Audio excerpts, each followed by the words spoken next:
All right, one more question. I'm going to go down that one more time because I see a lot of people not understanding this next question is pre-foreclosure and foreclosure. It's obviously there's a line there at some point of one or the other, but what's the difference between pre-foreclosure and a property that's been foreclosed on?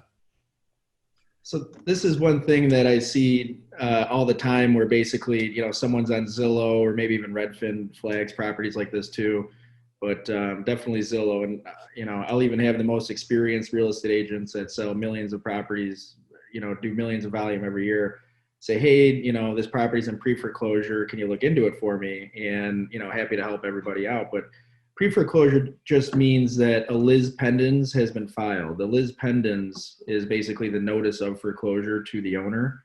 So what happens is Zillow pulls its data from the recorder's office. And so they're constantly trying to pull data from the recorder's office.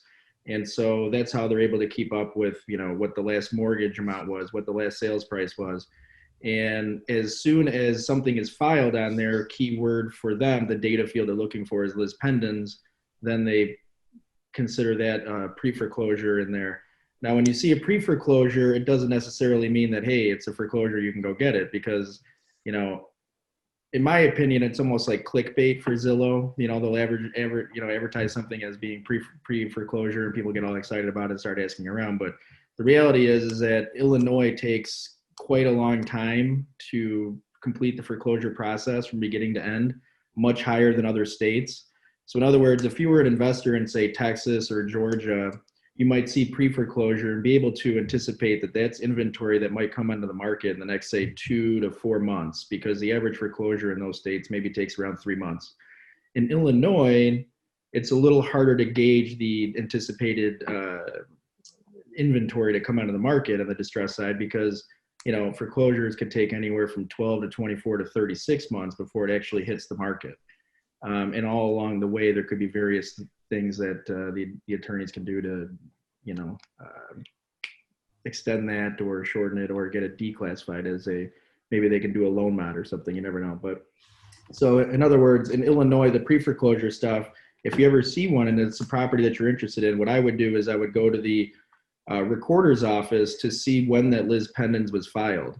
If the lis pendens was filed, let's say in 2019 or 2018, there's a decent chance now that actually might be inventory that comes out of the market pretty soon, and just kind of keep tabs on it, because eventually it'll come on the market.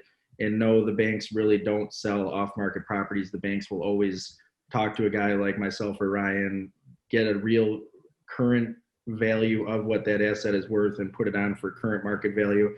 And another thing while we're on that topic is that people always think, oh, what's the balance of the note? Maybe if the balance is only 50,000 and it's worth 500,000, maybe they'll sell it to me for 50,000. No, the bank will always sell it at the current market value of what it is. And so go to the recorder's office, see when the lis pendens was filed. If it was filed a long time ago, it's probably likely going to be on the market pretty soon, because again, Illinois could take 12 to 24 months. With COVID, I have a feeling it could end up taking as much as 36 months, because there's going to be various excuses for delays in the courts. But if it was just filed, let's say like a month ago, odds are it's going to take a long time before that property's on the market.